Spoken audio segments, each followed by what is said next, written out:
ദേവാമൃതം. ദേവാമൃതത്തിൽ ഇനി വാസ്തുശാസ്ത്രം. ദേവാമൃതം. വാസ്തു ജ്യോതിഷപരമായ പ്രശ്നപരിഹാരങ്ങൾ നമുക്ക് നിർദ്ദേശിച്ചു തരുവാനായി പ്രമുഖ വാസ്തു ജ്യോതിഷ ആചാര്യൻ ശ്രീ ഡെന്നിസ് ജോയാണ് ഇവിടെ എത്തിച്ചേർന്നിട്ടുള്ളത്. അദ്ദേഹത്തെ വളരെ സ്നേഹാദരങ്ങളോടെ നമുക്ക് ഇന്നത്തെ അധ്യായത്തിലേക്ക് സ്വാഗതം ചെയ്യാം. നമസ്കാരം. പ്രിയമുള്ള ഡെന്നിസ് ജോയ് സാറിന് ഞാൻ കണ്ണൂർ ജില്ലയിൽ നിന്നും എഴുതുന്ന കത്താണ്. ഇവിടെ 30 സെൻറ്റ് സ്ഥലത്ത് 2500 സ്ക്വയർ ഫീറ്റിൽ ഒരു വീട് പണിതു. അതിൽ താമസമായതിൽ പിന്നെ ആകെ പ്രയാസങ്ങളാണ്. എത്ര പൈസ വന്നാലും ഒന്നിനും തികയുന്നുമില്ല. ലോൺ അടയ്ക്കാൻ തന്നെ ആകെ പ്രയാസത്തിലാണ്. കൂടാതെ ഓരോരോ അസുഖങ്ങളായി വന്ന് ഒഴിയുന്നുമില്ല. അപ്പോഴാണ് വാസ്തുസംബന്ധമായ പ്രശ്നങ്ങളുണ്ടോ എന്ന് എൻ്റെ സുഹൃത്തുക്കളും മറ്റും ചോദിച്ചത്.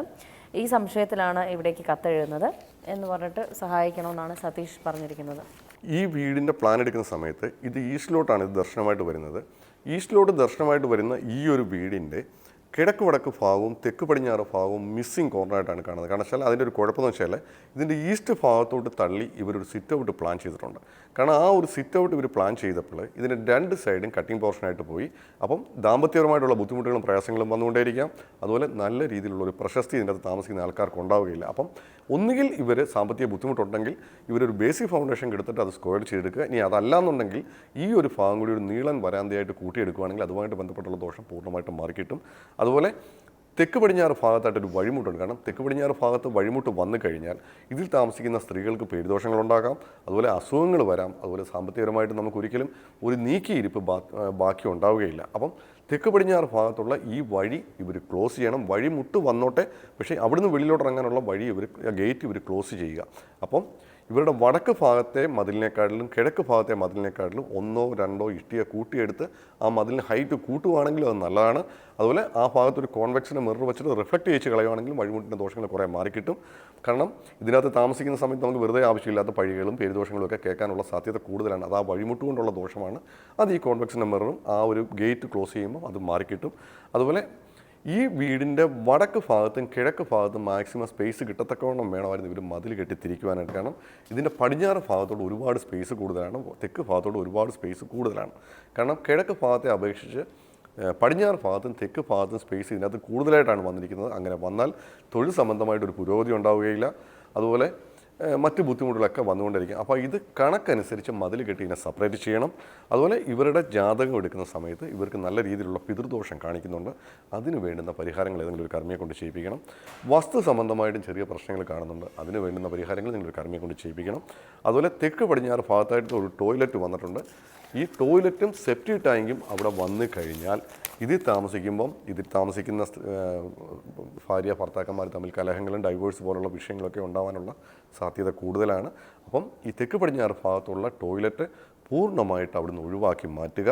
അതിന് ചെറിയൊരു ബേസിക് ഫൗണ്ടേഷൻ കെട്ടി നമ്മുടെ കോമ്പൗണ്ടിനെ പുറത്താക്കി മാറ്റുകയാണെങ്കിൽ അതുമായിട്ട് ബന്ധപ്പെട്ടുള്ള ദോഷങ്ങൾ മാറിക്കിട്ടും. നിലവിൽ ഈ ഡൈവേഴ്സിൻ്റെ വിഷയങ്ങളൊക്കെ വരുന്നത് ഈ സെപ്റ്റി ടാങ്ക് കൊണ്ടുള്ള വിഷയമാണ്. വഴിമുട്ടിൻ്റെ ദോഷങ്ങൾ വരുന്നുണ്ട്, ദാമ്പത്യത്തിൻ്റെ ഭാഗത്ത് കംപ്ലൈൻ്റ് ഉണ്ട്.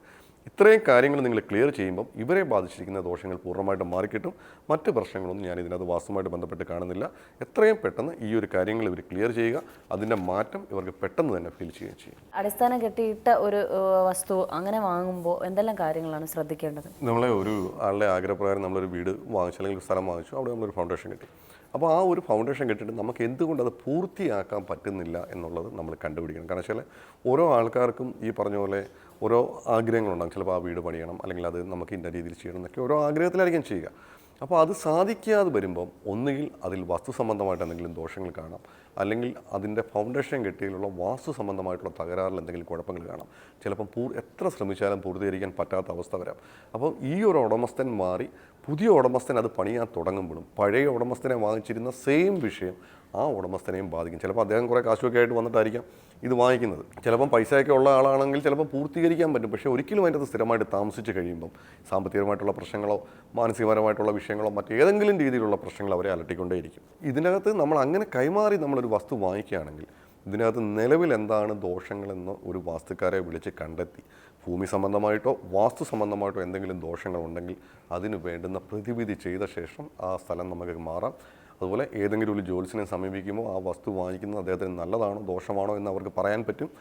ഒരു വിധത്തിലും നമുക്കത് സോൾവ് ചെയ്യാൻ പറ്റാത്ത പ്രശ്നങ്ങളാണെങ്കിൽ അത് വാങ്ങിക്കാതിരിക്കുന്നതാണ് നല്ലത്. ഇനി വാങ്ങിച്ച് പോയിട്ടുണ്ടെങ്കിൽ ഏതെങ്കിലും ഒരു ആസ്ട്രോളജി ചെയ്യുന്ന ഒരാളെ സമീപിച്ച ശേഷം അതിന് എന്താണ് ദോഷമെന്ന് യഥാർത്ഥ വിഷയം കണ്ടെത്തി അതിന് വേണ്ട പ്രതിവിധി ചെയ്തു പോയാൽ ആ വിഷയങ്ങൾ ചിലപ്പോൾ മാറിക്കിട്ടും. അതുപോലെ വാസ്തുവുമായിട്ട് ബന്ധപ്പെട്ടുള്ള ദോഷങ്ങൾ ഒരു വാസ്തുക്കാരെ വിളിച്ച് കാണിച്ചു കഴിഞ്ഞ് അതിന് വേണ്ടുന്ന പ്രതിവിധി ചെയ്യുമ്പോൾ അതുമായിട്ട് ബന്ധപ്പെട്ടുള്ള ദോഷങ്ങളും മാറും. കാരണം വെച്ചാൽ നിലവിലുള്ള ദോഷമുള്ള വീട് നമ്മൾ വാങ്ങിക്കുമ്പം അതിനകത്തെ ദോഷം പരിഹരിച്ച ശേഷം വാങ്ങിക്കുന്നതായിരിക്കും എപ്പോഴും നല്ലത്.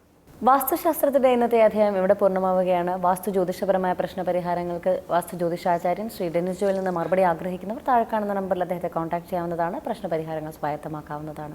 അതുപോലെ നിങ്ങളുടെ വാസ്തു ജ്യോതിഷപരമായ പ്രശ്നപരിഹാരങ്ങൾക്ക് ഞങ്ങൾക്ക് എഴുതിയറിയിക്കേണ്ട വിലാസം: Jyothi producer, Devamritham, Kaumudi TV, Kaumudi buildings, Pettah, Thiruvananthapuram. ദേവാമൃതത്തിന്റെ മനോഹരമായ ഇന്നത്തെ അധ്യായം ഇവിടെ പൂർണ്ണമാവുകയാണ്. മറ്റൊരു പുതുമ നിറഞ്ഞ അധ്യായമായി വീണ്ടും കണ്ടുമുട്ടാമെന്ന ശുഭപ്രതീക്ഷയോടെ വിടവാങ്ങുന്നു. നന്ദി, നമസ്കാരം. പൂർണ്ണപ്രഭവിരിയും മൺതരിയിൽ ഇരുസന്ധ്യകൾ തന്നിലാവിന്മേലൊരു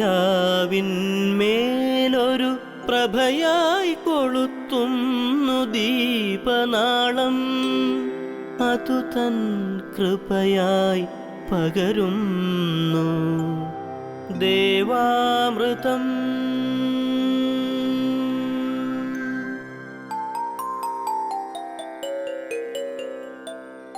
അറിയുന്നു നാം ഈ നിത്യ ചൈതന്യത്തെ ഋതുക്കൾ പകർന്ന ഗുരുവര്യന്മാരിലൂടെ കാലങ്ങൾക്കിപ്പുറവും അണയാത്തൊരു നാളം കൃപയായി പകർത്തുന്നു ദേവാമൃതം.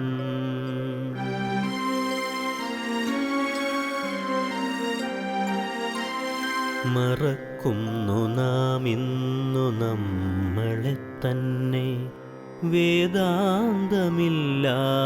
നാൾ വഴിയിൽ.